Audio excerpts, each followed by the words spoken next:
Viktor Frankl não poderia mais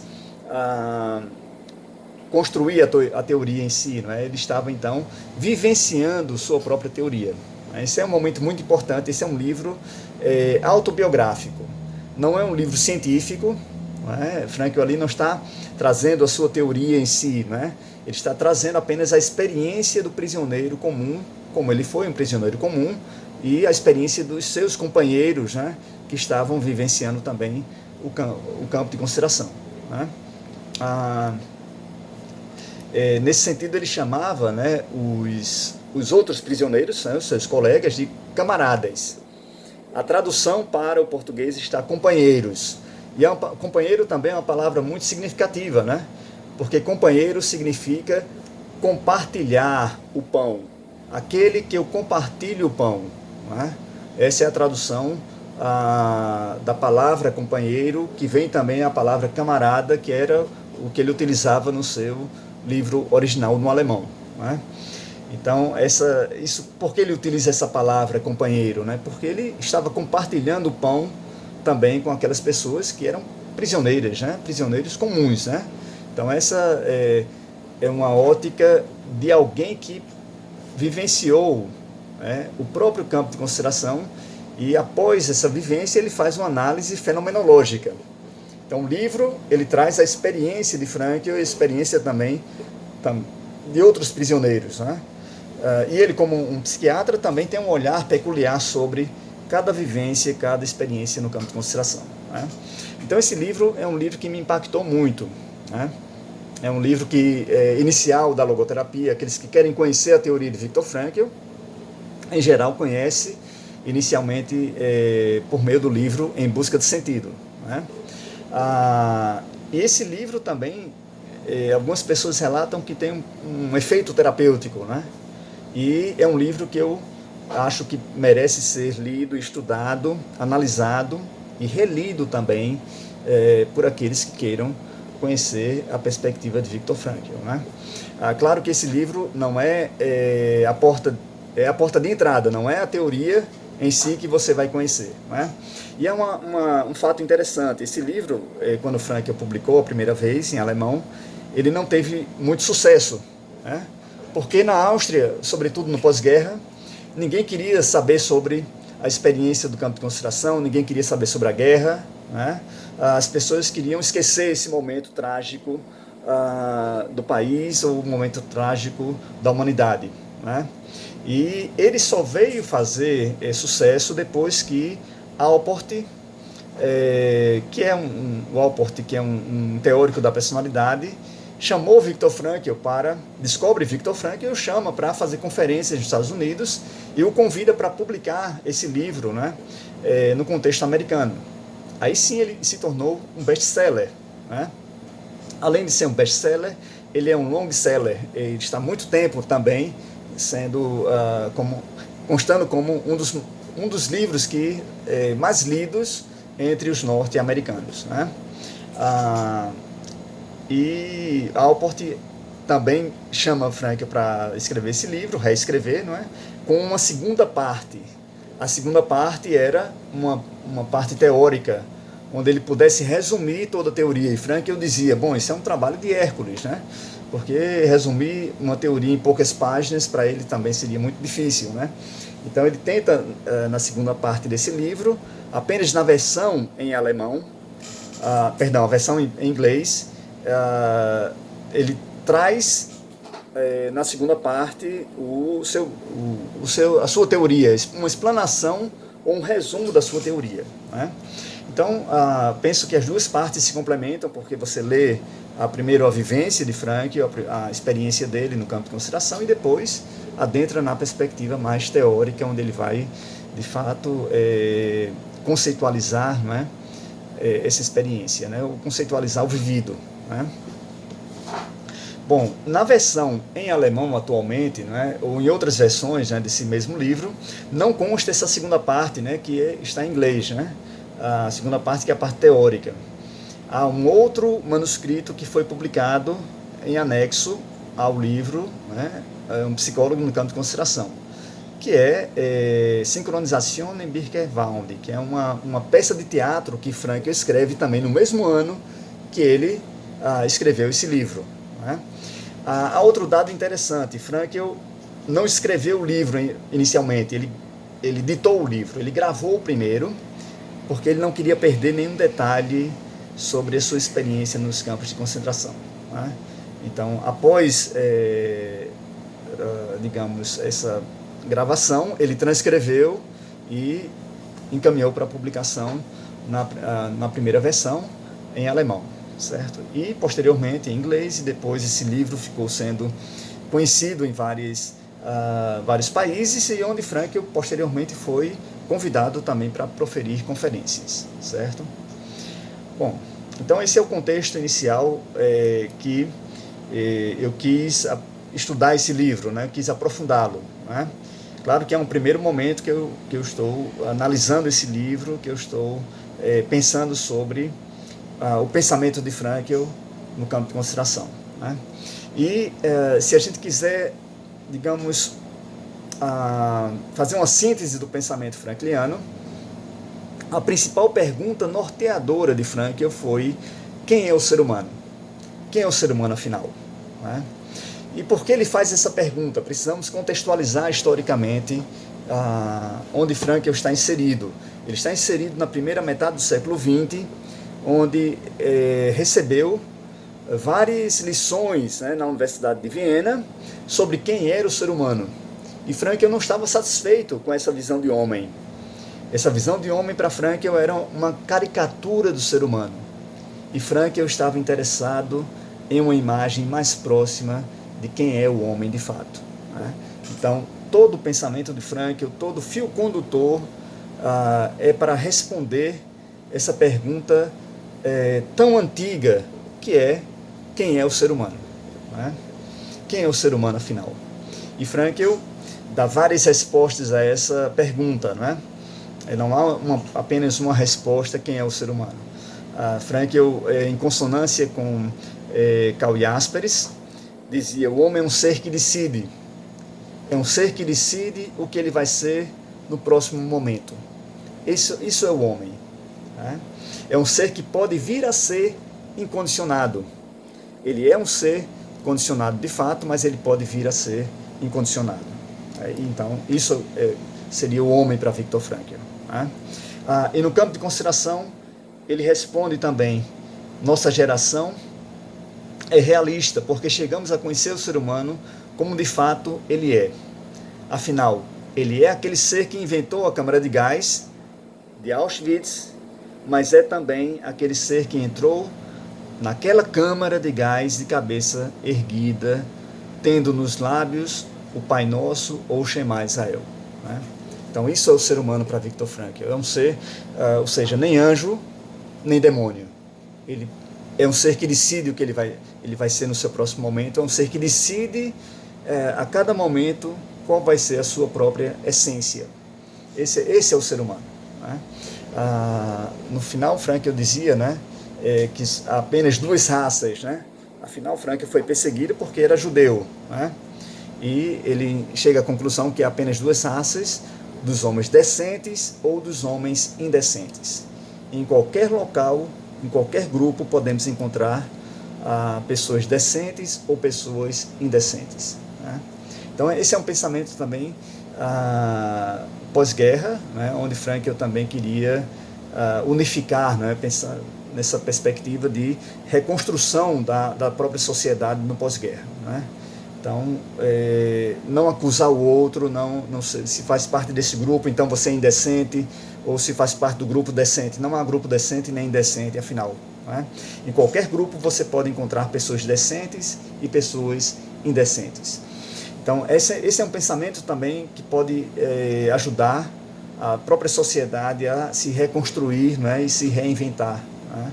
Essa era a perspectiva de Frankl. Né? Afinal, Frankl foi indicado para o Prêmio Nobel da Paz. Né?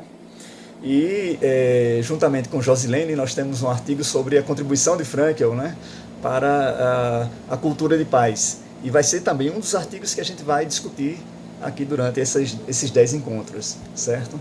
Então, Frankl tem um ser versátil, né? É um pensamento versátil, no sentido de abordar várias temáticas e temáticas contemporâneas. Afinal, ele dizia, eu fui da época de Freud, né? Eu fui contemporâneo de Freud, perdão, mas não fui da mesma época de Freud. Cada época tem a sua problemática, cada época precisa de sua psicoterapia específica, né? E para isso ele criou, então, e constituiu a logoterapia, né? Então, o homem é um ser que decide, né? Essa é uma resposta que vai ao encontro da liberdade humana, né? O ser humano também tem algo de liberdade, né? Ele não é completamente determinado. Ele pode dizer sim, pode dizer não, pode ir para a câmara de gás com cabeça baixa ou com a cabeça ereta, né? É um ser que decide. Ele é um ser que decide até nas suas últimas áreas de liberdade, naquele momento em que ele vai ao encontro da sua própria morte. É um ser que decide também como ele vai encarar a sua própria finitude, né? E o que impressionava Frankl não foi para a câmara de gás, né, porque ele sobreviveu ao campo de concentração, mas ele percebeu que as pessoas, os prisioneiros, iam para a câmara de gás escolhendo uma postura. Isso é liberdade para Viktor Frankl. Frankl tem uma visão muito específica do que é liberdade. Vamos ver um pouco mais adiante, mas já adiantando algo para vocês, né? Frankl compreendia que o ser humano tem uma liberdade, e essa liberdade está na ação, né? Assim como o ser humano se define por meio da ação, também você escolhe, né, quem você vai ser no próximo momento, e também por meio de uma postura interior. Isso é liberdade para Viktor Frankl, né? Ou liberdade de ação, de escolhas, ou escolhas para uma ação específica, ou escolha de uma postura específica. Essa postura seria, então, ir para a câmara de gás de cabeça ereta. Isso é uma postura, isso é a liberdade última do ser humano, né? Então, em última instância, para Viktor Frankl, o ser humano escolhe. Ele escolhe entre ser incondicionado ou também ser condicionado. Essa é uma dimensão humana. E Frankl está discutindo, afinal, o que é humano no ser humano, né? E vamos aprofundar essa perspectiva, né? Onde está a dimensão humana do ser humano? E Frankl, como judeu, ele gostava muito das anedotas judaicas, né? E há uma anedota que ele contava, eu sei que quando a gente está falando num sistema virtual, né, contar anedotas é muito complicado, você não sabe a reação do outro, né? Mas eu vou arriscar nesse momento contar uma anedota judaica que Frankl apreciava, né, de alguma forma, para a gente compreender quem é o ser humano, essa pergunta de Frankl que tanto o inquietou, né? E Frankl conta que havia um comerciante que acusa o gato do vizinho de ter comido 1 quilo de manteiga, né, do seu comércio. E para resolver esse conflito, chama-se o rabino para fazer um julgamento salomônico, né? E naquele momento, então, o rabino pede para o comerciante trazer uma balança e pede para o vizinho trazer o seu gato e coloca o gato na balança para pesar o gato do vizinho e deu exatamente 1 quilo. Ora, 1 quilo era o que o gato tinha consumido de manteiga, né? E aí a solução do juiz, né, que era o rabino, foi dizer, bom, entrega o gato para o comerciante e diz, aqui está o seu quilo de manteiga, né? O que nos faz remeter essa anedota, né? Há uma confusão entre o gato e a manteiga, né? E onde está o gato afinal, né? Essa é a pergunta. Frankl também faz essa mesma pergunta. Afinal, onde está o ser humano, né? O ser humano foi reduzido a um nada mais que. Essa foi a lição que Frankl recebe ainda no ginásio, quando ele está com 14 anos de idade. O seu professor de História Natural dizia, a vida não é nada mais que um processo de oxidação e combustão. E Frankl se levanta e pergunta ao seu professor, se o homem é apenas um nada mais que, qual o sentido da vida, afinal? Né? Eu costumo dizer que esse foi o segundo lampejo de Frankl sobre a questão do sentido. Porque o primeiro lampejo do sentido, a primeira inquietação em relação ao sentido se deu aos 4 anos de idade, quando Frankl toma consciência que um dia ele iria morrer. Toma consciência da finitude. E é justamente entre 4 ou 5 anos de idade que a criança toma essa consciência que é um ser mortal, que o ser humano é um ser para a morte. E Frankl se perguntou, né? Será que a morte retira o sentido da vida? Não era o medo de morrer nesse momento que Frankl tanto incomodava Viktor Frankl, a criança Frankl, né? Mas era se a morte retiraria o sentido da vida, né? Depois há um período de latência entre 4 anos até 14 anos de idade, são 10 anos, né? Nesse período há um período de latência, né? Se a gente for então analisar pela perspectiva psicanalítica, né? Um termo psicanalítico, né? E quando ele está tendo aquela aula de história natural, o seu professor dizia, né? A vida não era nada mais que um processo de oxidação e combustão. Frankl tem um novo lampejo sobre o sentido, né? Afinal, se a vida é só isso, qual o sentido da vida, né? E depois Frankl vai refletir na sua juventude sobre a questão do sentido, né? E vai construir sua teoria, vai intuir sua teoria justamente na juventude, nesse período da juventude, né? E depois da guerra ele vai reconstruir sua teoria, né? Depois da Segunda Guerra Mundial, né? Ele vai reconstruir aquilo que ele já tinha pensado, que ele já vinha construindo. Ele já tinha todo um manuscrito, né, já pronto sobre a sua teoria, que foi perdido durante o período da Segunda Guerra Mundial, né? E tudo isso para responder essa grande inquietação de Viktor Frankl: quem é afinal o ser humano, né? O ser humano, aqui Frankl apreende também com o seu professor de História Natural. O seu professor de História Natural dizia: o ser humano é nada mais que... E Frankl percebe, aí está um reducionismo. O reducionismo, quando utiliza essa expressão, nada mais que, né? Agora, quando eu te retiro essa palavra nada, que leva ao niilismo, nada é um niilismo, né? A frase fica: o ser humano é mais que. Essa é outra definição de Viktor Frankl sobre quem é o ser humano. O ser humano é um ser mais que isso, mais daquilo que ele se apresenta naquele momento. Essa é a nossa grande esperança como logoterapeutas, né? O ser humano é mais que, né? Ele pode ele está dentro dessa tensão entre o ser e o vir a ser, entre o ser e o poder ser. Logo, o ser humano é mais que isso que ele se apresenta, que ele se manifesta naquele momento, né? Isso nos dá uma grande esperança também como sociedade, como professor, como educador, né? Como aos psicólogos, né, também, porque o ser humano é afinal um ser mais que isso, né? O ser humano não pode ser reduzido à sua patologia, né? Ou seja, Frankl sempre procurava onde está o logos por trás do pathos, onde está o ser humano por trás da patologia. Como médico, então, como psiquiatra, esse era o pensamento dele, né? Tentar desvelar esse ser humano que está latente, que não pode se expressar naquele momento, porque o pathos impede ou bloqueia a sua manifestação, né? Então, retomando a piada o anedota, né, do gato e da manteiga, né,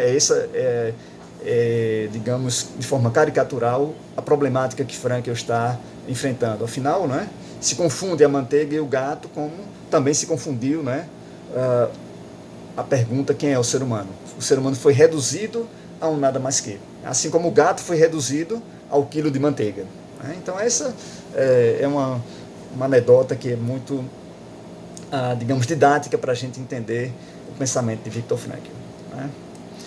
Não só como teórico, mas como judeu também, que ele adentrava na perspectiva judaica, né, na sua raiz judaica, para compreender e pensar sobre a logoterapia, né?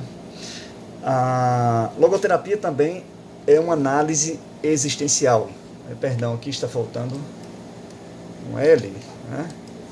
É uma análise existencial, é uma forma de análise existencial, né? E é uma análise existencial específica, né? Porque a análise existencial também foi derivado de Heidegger, né, que fazia também uma analítica existencial. Ele fazia uma clarificação do ser. Afinal, se a gente imaginar Heidegger, na Alemanha, morava próximo à Floresta Negra, né, e gostava de conversar com os lenhadores. E toda tarde ele ia conversar com os lenhadores e adentrava na Floresta Negra e percebeu que os lenhadores faziam uma clareira, né, para clarificar. Por isso que o nome, né, é Floresta Negra. Né? Ele precisava entrar luz, não entrava luz. Então eles faziam uma clareira para poder iluminar, para poder saber onde eles estavam caminhando, para onde eles iriam. Né? E Heidegger pega essa ideia. É necessário também clarificar o ser, fazer uma clareira para iluminar o ser. Né? E, sobretudo no século XX, que se perdeu, né, essa temática do ser. Né? Frankl faz uma análise existencial também, mas ele clarifica o sentido do ser. Né? Então, essa busca de significado, essa busca de sentido, que seria a sua motivação primária, o motor, né, primário do ser humano, que gera toda essa dinâmica de uma busca existencial pelo sentido. Né? Então, Frankl também tenta fazer uma clarificação do ser, mas, sobretudo, uma clarificação do sentido, uma clarificação dessa busca do ser pelo sentido. Né?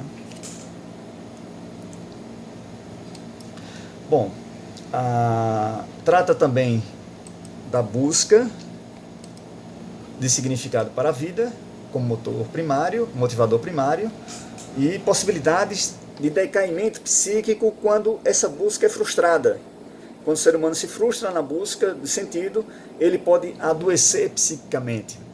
Então essa é a ideia de Viktor Frankl também. Né? Essa é a grande descoberta de Frankl, né? Que o sentido ele tem um efeito terapêutico para o ser humano. Né? Então essa descoberta do sentido como um efeito terapêutico, ele utiliza na perspectiva da clínica. Né? Ajudar o ser humano a descobrir um sentido capacita também a superar todas as suas dificuldades. Né? Então, sobretudo, ele valida essa tese no campo de consideração e, sobretudo, utilizando as palavras de Nietzsche, que dizia: quem tem um para que viver, suporta quase todo como. Interessante que quando Nietzsche escreve essas palavras, Nietzsche escreve em forma de pergunta. No Crepúsculo dos Deuses, dos Ídolos, ele escreve dessa forma: quem tem um para que viver, suporta quase todo como. Agora, Frankl utiliza a mesma frase de Nietzsche, só que na afirmativa. É como se Frankl estivesse respondendo nesse momento a Nietzsche. Né? Ou seja, quem tem um para que viver de fato, né, suporta quase todo como. E Frankl, mais do que ninguém, comprova isso com uma vivência pessoal no próprio campo de consideração. Né? Então, esse decaimento psíquico, ou decaimento que influencia também, claro, no psicofísico no final, né, na dimensão somática, Frankl vai aprofundando. Como então podemos encontrar o elemento protetor da saúde do ser humano? E ele descobre que essa dimensão do sentido ele protege todo o ser humano. Né? Protege o nosso psicofísico. Então é necessário cultivar uma vida com sentido, é necessário buscar o sentido, tomar consciência de qual é o sentido para poder influenciar de alguma forma, de forma positiva, no nosso psicofísico. Né? Esse é o grande estudo da logoterapia, é o grande estudo da análise existencial de Viktor Frankl. Né? Até que ponto essa descoberta de sentido, essa consciência de qual é o sentido, não é apenas saber que a vida tem um sentido, mas saber qual é o sentido. Né? E para Viktor Frankl, se o ser humano está vivo, pressupõe que há um sentido. Essa é a tese básica dele. Né? Se há vida, há um sentido. Se o ser humano está vivo, ele tem ainda um sentido a ser realizado. Né? E aí vocês poderiam me perguntar então, bom, mas e aquelas pessoas que não veem nenhum sentido na vida, né? Essa pessoa também tem sentido? Tem um sentido para viver? Né? Bom, aqui também Viktor Frankl é bem assertivo, né? Ele diz sim, né? Essa pessoa já tem um sentido, Sim, mas qual é o sentido da vida de uma pessoa que não sabe qual é o seu sentido de vida? O sentido da vida de uma pessoa que não sabe o seu sentido de vida é descobrir qual é o sentido da sua vida. Esse é o sentido da vida dela. Então, todos nós temos um sentido. Mesmo aquele que perdeu o sentido, ele já tem um sentido, que é procurar o sentido. Né? Então, esse é o coração da teoria, é o núcleo central da teoria. Né? Como esse sentido, essa consciência do sentido pode, então, ajudar o ser humano a suportar um sofrimento, torná-lo mais resiliente, ou ajudar a superar dificuldades, né? Sejam somáticas, psíquicas ou sociogênicas. Né? Então, esse é o estudo da logoterapia. Até que ponto o sentido ele pode, então, fornecer ao ser humano, ou acessar no ser humano sua dimensão saudável. Né? Bom, então, Frankl vai construindo a teoria toda em torno, né, dessa busca de sentido para clarificar o sentido. Agora, há um efeito terapêutico em tomar consciência, ou seja, parece que é algo, né, que estava inconsciente. Há um inconsciente existencial também na teoria de Frankl. Né? Algo que estava inconsciente que precisa tornar consciente. O sentido está latente, o sentido não é dado tão facilmente, tão visível. Né? O ser humano tem que buscar. Afinal, o Frankl está trabalhando numa perspectiva ativa do ser humano. O ser humano é um ser ativo, não é um ser passivo. Né? Então, o ser humano precisa buscar o sentido e descobrir o sentido. Né? Essa é a dimensão ativa do ser humano, certo? Mas há um outro passo também que é necessário, se faz necessário, não só tomar consciência, ou descobrir qual é o sentido e tomar consciência de qual é esse sentido, mas também efetivá-lo, agir, porque o ser humano só se define em sua ação no mundo. Então essa é também uma dimensão da teoria importante. Você vai construindo a sua essência ao longo da sua existência. Ao tal ponto que Frankl chega a afirmar que o sentido da vida é aproximar a essência de existência. E em que momento essência e existência coincidem para Viktor Frankl? No momento da morte. Ao morrer, o ser humano define quem ele foi, ou quem ele é. Eu gosto mais da segunda opção. Né? Frankl vai chegar a dizer, ao morrer, nasceu o ser. Agora não há mais liberdade. O ser humano não pode mais escolher. Agora o ser humano é aquilo que ele mesmo escolheu. Essa é a grande responsabilidade que Frankl coloca no ser humano. Se o ser humano é livre, também ele é responsável. Né? Ele é responsável para constituir sua própria essência. É responsável em aproximar a essência de existência. Né? Essa é a definição, uma definição também de sentido. Né? O sentido da vida é aproximar a essência da existência. Ou seja, o ser humano nasceria como um hiato, né, entre essência e existência. Ele constrói sua essência ao longo de sua existência, ao longo das suas escolhas no mundo. Né. Bom, Frankl constitui sua teoria na primeira metade do século XX, faltou o Lzinho também de existencial, né, novamente. Isso também diz respeito, né, à compreensão do teórico num contexto científico da época. Porque Frankl está se debatendo com os teóricos da sua época, né? Sobretudo com Adler e Freud. São dois grandes teóricos, duas grandes teorias que Frankl também vai passando. Né? Imagine Frankl com 16 anos de idade se correspondendo com Freud. Ele lia Freud no ginásio. Né? Todos tinham uma grande admiração, todo vienense admirava Freud. E Frankl não foi diferente. Né? E a admiração de Frankl em relação a Freud perdurou por toda a sua vida. Ele tinha uma grande admiração por Freud. Né?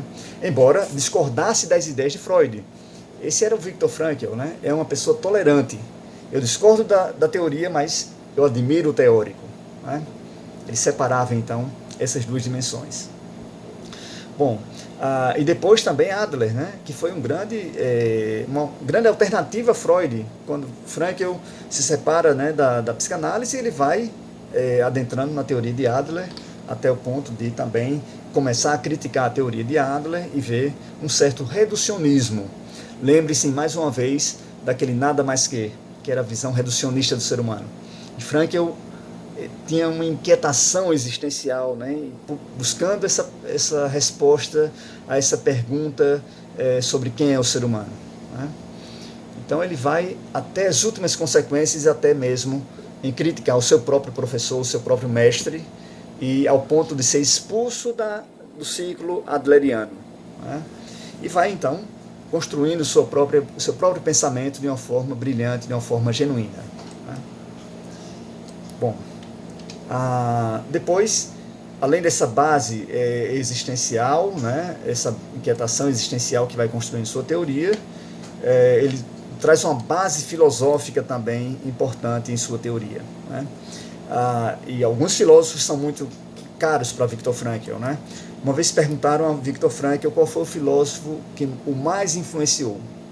E Frankl responde rapidamente, sem pensar muito, que teria sido Max Scheler. Max Scheler foi um filósofo, um fenomenólogo dos valores e influenciou muito Viktor Frankl. A visão de valor de Max Scheler podemos encontrar também na teoria de Viktor Frankl. E ao ponto de Frankl dizer que a logoterapia é a aplicação da filosofia de Max Scheler. Isso é belíssimo, né? Porque ali Frankl indica, né, quem teria sido o grande filósofo, né? Mas claro que percebemos grandes influências, né, filosóficas na obra de Frankl, né? E sobretudo Karl Jaspers, Heidegger e Max Scheler. Agora, se formos elencar, né, os filósofos que influenciaram Viktor Frankl, passaríamos a noite inteira aqui falando sobre esses filósofos, né? Como a perspectiva aristotélica também a gente encontra na teoria de Frankl, a perspectiva de Pascal, o intuísmo de Bergson e outros teóricos, então, outros filósofos que Frankl vai citando, vai ajudando a pensar, né, sobre essa pergunta, quem é o ser humano. Né? Então, para resumir, a gente diz os três principais, mas, enfim, é uma imensidão de pensadores, né, que Frankl foi influenciado. E eu gosto muito da perspectiva de Isaac Schauser, quando ela disse que Frankl conseguiu, de alguma forma, sintetizar todo o pensamento, né, humanístico que a humanidade foi constituindo ao longo do tempo. Né? Como ele fez isso, teríamos que estudar, né, a genialidade de Viktor Frankl. Né? Ele se afasta de todo o reducionismo, toda a visão mecanicista do ser humano e se aproxima e faz uma síntese do humanismo, né, que foi constituído, né, ao longo da história da humanidade. Essa era a tese de Isaac Schauser, né, que ele apresenta no livro A Psicologia do Sentido da Vida, que foi o meu primeiro livro de logoterapia. O primeiro livro que eu comprei, que me apaixonei pela teoria, que me encantou, né, foi o livro A Psicologia do Sentido da Vida, de Isaac Schauser. E tive a gratidão de conhecê-lo